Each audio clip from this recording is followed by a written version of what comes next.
Him रहे हिमालय में जब तक, गंगा यमुना में नीर रहे, आप रहे खुशहाल सदा, संगमरमर सा बना शरीर रहे। हूँ मुसलमान इतना बहम कीजिए, जाति और धर्म पर ना भरम कीजिए, जब जरूरत पड़े देश को खून की, सबसे पहले मेरा सर कलम कीजिए।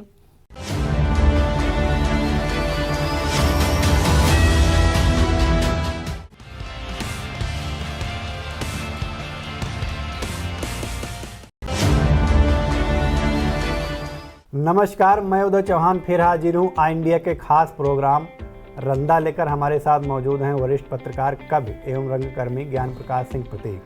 सबसे पहले दर्शकों को नए वर्ष 9 वर्ष की हार्दिक शुभकामनाएं। 9 वर्ष आप लोगों को बहुत बहुत मंगलमय हो।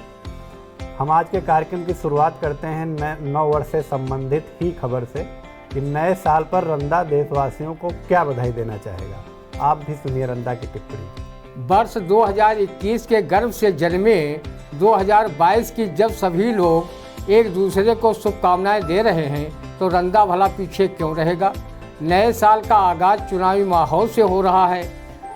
हमारे देशवासी ओमकान से बचे रहें, महंगाई उनका कुछ न बिगाड़ सके, नेताओं की लफाजी भरी बातें जनता के कान के अंदर न घुसे, देश की एकता, अखंडता, सद्भाव, संभाव, भाईचारा पर कोई आँच न आए। अगर विदेशी ताकतें देश की सप्रभुता पर आंख गड़ाए तो उनकी आंखें बल्ब की तरह फ्यूज हो जाएं।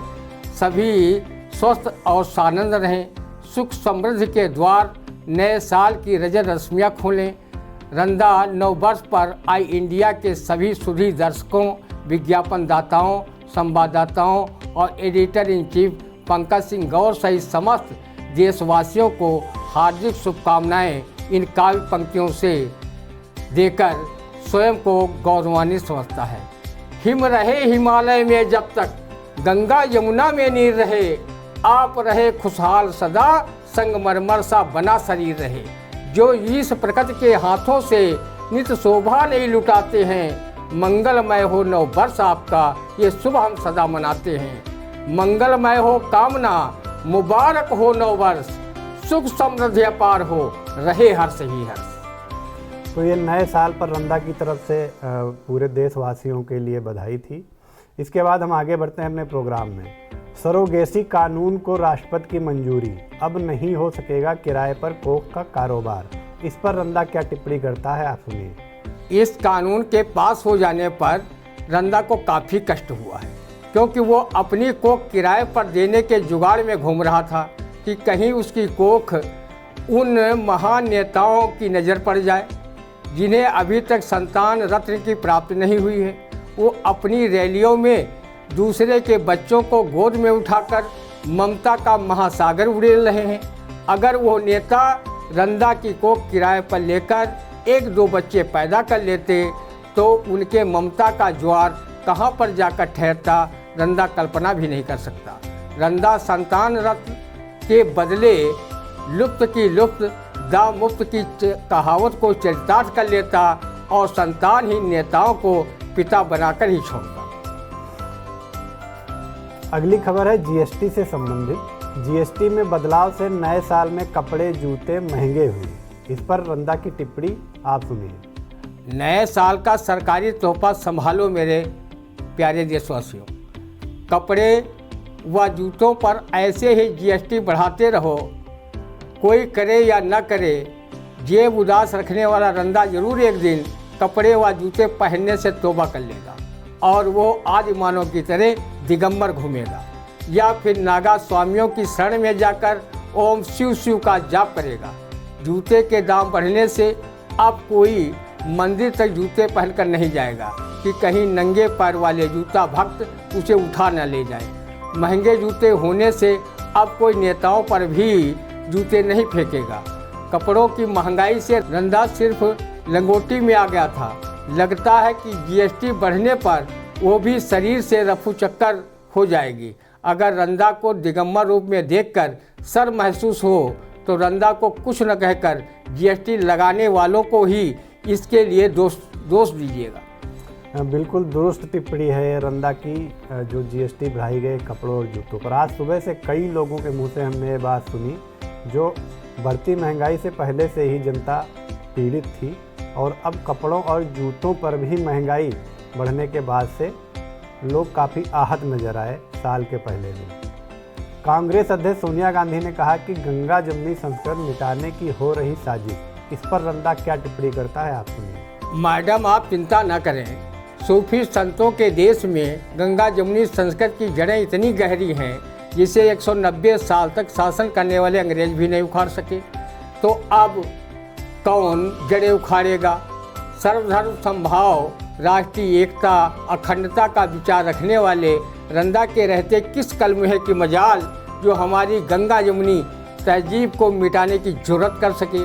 अगर किसी ने की भी तो रंदा उसकी मजम्मत 136 करोड़ लोगों का प्रतिनिधित्व समझकर ऐसी करेगा कि उसे दादी नानी सभी याद आ जाए।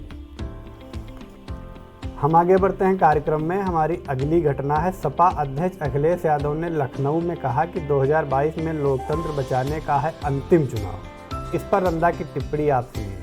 सीएम जैसे पद को सुशोभित कर चुके आपके मुखारबिंद से इतनी छिछली बात शोभा नहीं देती। क्या उत्तर प्रदेश चुनाव में सपा ना जीती तो लोकतंत्र खत्म हो जाएगा? क्या लोकतंत्र उत्तर प्रदेश या सपा पार्टी तक ही सीमित है? रंदा को पता है कि पूरा भारत ही लोकतांत्रिक देश है जिसमें उत्तर प्रदेश का भूभाग भी सम्मिलित है।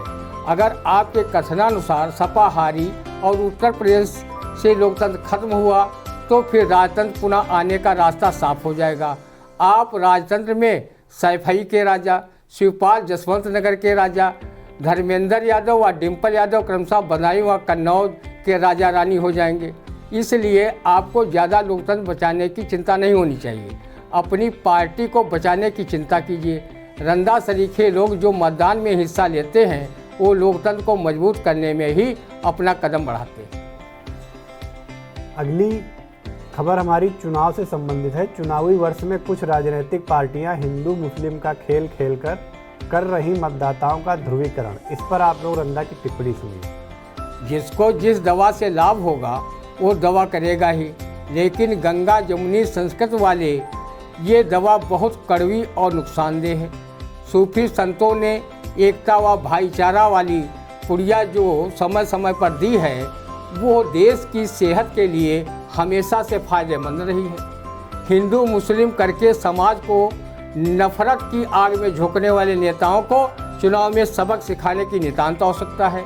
इन लोगों को ऐसा करने से पूर्व क्रांतिकारी पंडित राम प्रसाद बिस्मिल व अशफाक उल्लाह खां की दोस्ती भी याद रखना चाहिए।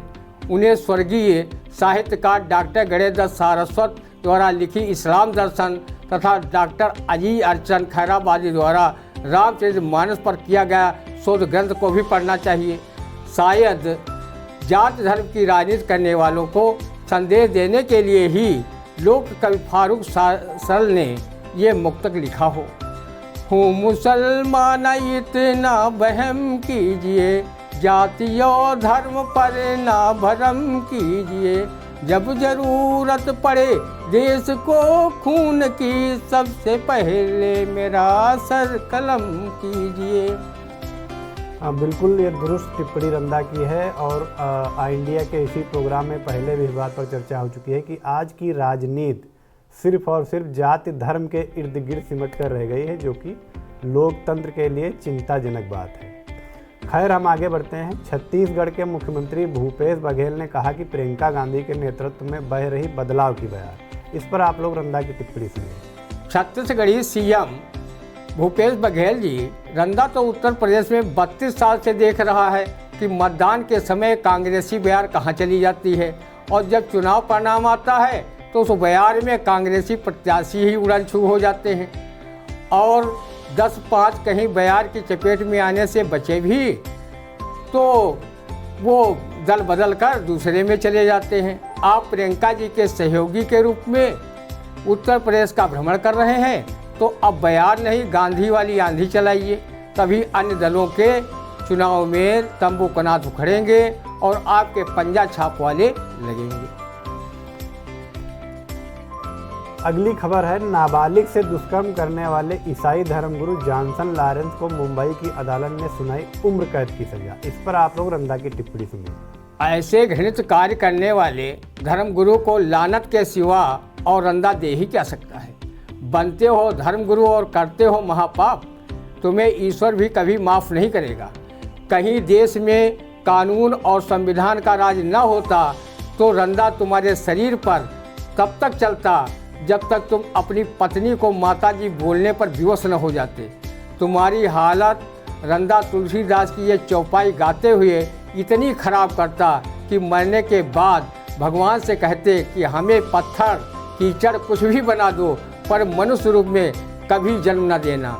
अनुज सुता भगनी सुत नारी, सुन सठ कन्या समयचारी, इन्हें कुदिष्ट बिलो कह जोई, और ताहि बधे कछ पाप न होई। बिल्कुल सही फरमाया रंदा ने। और ऐसे पद पर आसीन व्यक्ति द्वारा ऐसा घृणित कार्य किया जाना यकीनन बेहद निंदनीय है। हम आगे बढ़ते हैं। दोआब में आसान नहीं किसी दल की राह, इस पर रंदा क्या टिप्पणी करता है, आप लोग सुनिए। रंदा ने जब से ये खबर पढ़ी है वो मारे खुशी के फूल कर कुप्पा हुआ जा रहा है, क्योंकि वो किसी दल से जुड़ा नहीं है जो उसकी राह कठिन हो। रंदा ने सोच लिया है कि वो दोआब की सभी विधानसभा सीटों पर निर्दल प्रत्याशी के रूप में चुनाव लड़ेगा। अगर चुनाव जीत गया तो रंदा जीत के जश्न में भांगड़ा करते नजर आएगा और हारने वाले सभी दलीय प्रत्याशियों को कवि श्री नारायण अग्निहोत्री सनकी जी की इस कविता को पढ़कर और उन्हें चिढ़ाकर टीली लीली करेगा। खूब लड़ो चुनाव सरऊ, पैसा बहायो सरऊ, हो गए जमानत जब्त, अब बैठ गरो सरऊ। रंदा की बेहद सकारात्मक टिप्पणी चुनाव को लेकर के। हमारी अगली खबर है गोरखपुर से संबंधित। गोरखपुर में सीएम योगी आदित्यनाथ ने कहा कि पूर्वी उत्तर प्रदेश माफिया के कलंक से मुक्त। इस पर रंदा क्या टिप्पणी करता है, आप सुनिए। तो क्या योगी बाबा रंदा समझे कि आपके रहते उत्तर प्रदेश के पश्चिमी, मध्य, दक्षिणी व उत्तरी भाग में माफियाओं के कारनामों पर बुलडोजर शांत है? बाबा जी, क्या आपका बुलडोजर अतीक अहमद मुख्तार अंसारी के अलावा अन्य माफियाओं के घरों पर चलने से इनकार कर रहा है, या फिर वोटों के ध्रुवीकरण के लिए ही इन माफियाओं के घरों पर चला है? रंदा को बताया गया है कि योगी बनने के पूर्व जात के कुछ माफियाओं का पूर्वांचल में अब भी बोलबाला है। वो आपकी पार्टी की जय जयकार से ज़्यादा आपका और पीएम महोदय का जयकारा लगा रहे हैं और आपके बुलडोजर से अपने आप को बचा रहे हैं। बाबा जी, क्या पूर्वांचल के नामी गिरामी ब्रजेश सिंह, धनंजय सिंह, ब्रजभूषण शरण सिंह, अभय सिंह संत और महात्मा हैं, जिनको कुछ लोग चुपके चुपके माफिया कहकर बदनाम कर रहे हैं? इनके खिलाफ जो मुकदमे थानों में दर्ज हैं, क्या इनके संत महंत गिरी की डिग्री है जो इनके सम्मान को आम जनमानस में बढ़ाने का कार्य कर रही है? बिल्कुल सकारात्मक टिप्पणी है रंदा की रही। हमारी अगली खबर है, फिरोजाबाद में महिलाओं से संवाद करते हुए कांग्रेस की राष्ट्रीय महासचिव प्रियंका गांधी वाड्रा ने कहा कि प्रधानमंत्री को उद्योगपति मित्रों की चिंता। इस पर रंदा क्या टिप्पणी करता है, आप सुनिए। पीएम मोदी जी अगर उद्योगपति मित्रों की चिंता न करें तो क्या रंदा सरीखे कंगालों की चिंता करें? कंगालों के लिए अपने को दुबले बनाएं। रंदा की चिंता तो फ्री फोकट का राशन देकर प्रधानमंत्री जी खत्म ही कर रहे हैं। रही बात पूंजीपति मित्रों की, तो उनकी चिंता न करें। तो आप ही बताओ कि चुनाव में बेतहाशा खर्च होने वाला धन पार्टी के पास कैसे पहुंचेगा? इस चंदे के धन से वो विधायकों को खरीद कर अपनी सरकार बना सकते हैं। आपकी सरकार मध्य प्रदेश, कर्नाटक में क्या बिना पैसे के गिर गई थी? सरकार बनाने, बिगाड़ने व देश का विकास करने में पूंजी की काफ़ी आवश्यकता होती है। प्रियंका जी, बिना पूंजी के मर्द भूसी कहा जाता है। किसी ने कहा भी है, धन ही पंडित, धन ही राजा, धन से बजे सकल जग बाजा, ओठ बिन दांत, बरोठ बिन बखरी, पैसा बिन मनई, जिस घूमत फिरे लोखरी। बिल्कुल बेहद सकारात्मक टिप्पणी रही। आज के चुनाव में धन बल और बाहुबल जिस कदर हावी होता जा रहा है वो यकीनन एक चिंतन का विषय है। तो ये था हमारा साप्ताहिक कार्यक्रम रंदा। दर्शकों से अनुरोध है कि रंदा को हम और बेहतर कैसे बनाएं, इसके लिए अपनी टिप्पणियां और प्रतिक्रिया कमेंट बॉक्स में अवश्य दें। हम फिर अगले हफ्ते हाजिर होंगे अपने इसी प्रोग्राम में। तब तक हमें दीजिए इजाज़त। नमस्कार।